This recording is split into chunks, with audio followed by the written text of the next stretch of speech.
So we're going to be installing on a 98 Jeep Cherokee XJ tow hook kit from Iron Rock Off-Road.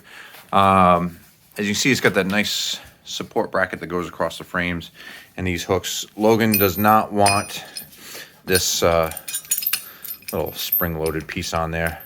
Rather just have the open hooks that we can hook to. And yes, it comes with a bunch of hardware and washers. So we're going to get started. These mount supposedly up there, and there's a crossbar that connects them, and the hooks stick out somewhere over here. So we'll see. All right.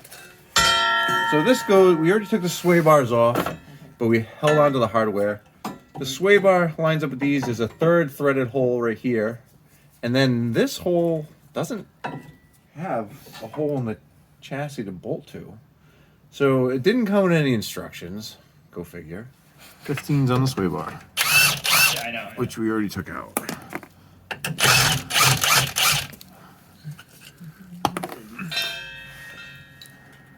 We have 218s in. Oh, on the holes that weren't used ever. Use a nice sway bar hardware to tap it and clean the threads up. Yeah.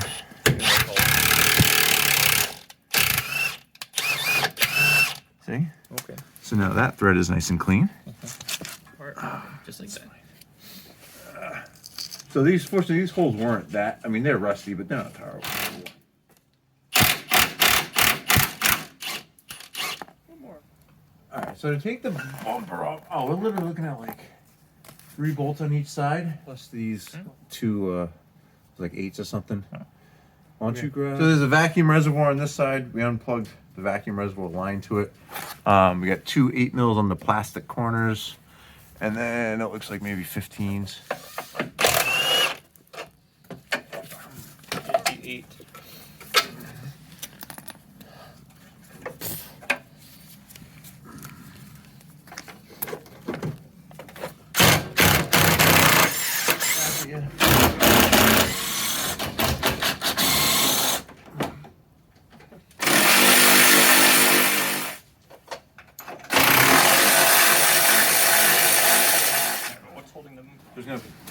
It should pull straight back.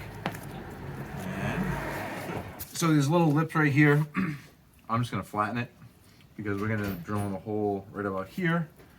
So now we can go on top and nut and bolt it.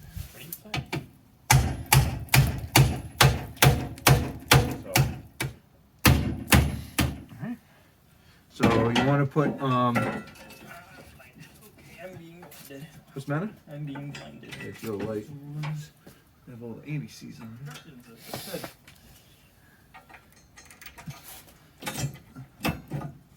I put the small washers on, and everything's going on loose. I'm just gonna leave them. I don't know. What's the next step in the instructions? Alright, what's it say? Just verify it's centered left to right and in proper position front to rear. And Tighten what? enough to hold it firmly in place. They want it to be centered. Ugh, that's not centered. That's sliding back and forth.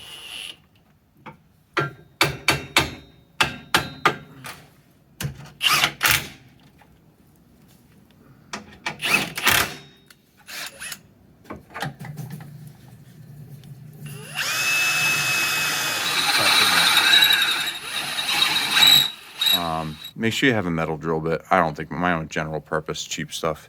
Took me forever to drill that hole out. So now, hold please. We're gonna loosen it and drop it. I'm gonna put basically 2 washers as spacers in each one because there's a gap. And then you're gonna do a nut with a washer, lock washer, nut inside the frame and sock it all back together. So. Okay.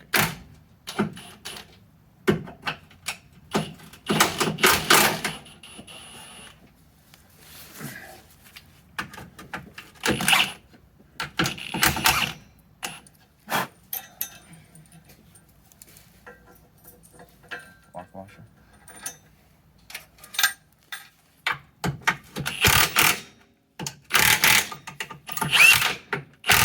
Ready?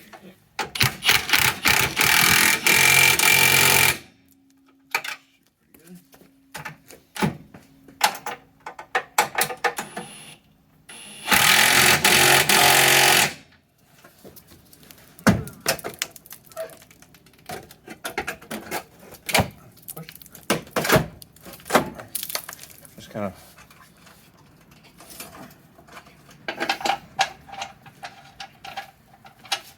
Light in your face.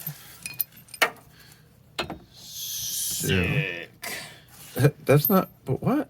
They're gonna flush mount. So they're gonna be in here. Yeah, we're gonna be way back. There's the holes are over here. I know, but I'm saying that Yeah.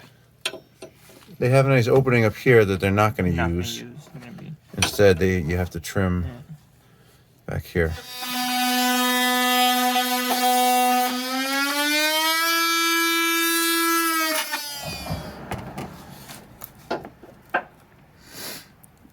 Somewhere in there. That looks good. We can get. Yeah. I mean, I don't know what other people do. I don't know if they notch the whole thing out just so you can get to the hook easier. Oh, like that, you mean? Yeah, like straight down. I don't know. We'll leave it like that. You leave. Yeah, if we have trouble, we'll cut it. Throw it in. Just get the other side done.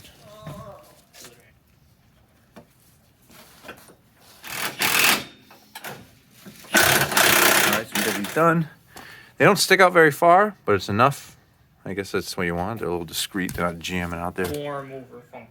Wait, no. Form over... No. Function over... Function over form, I guess. Underneath.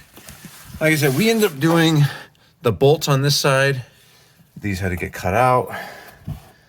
Notched out. I don't know. We might end up notching these straight down if we have trouble trying to hook stuff onto them. So if we just zip down, it'll be plenty of room.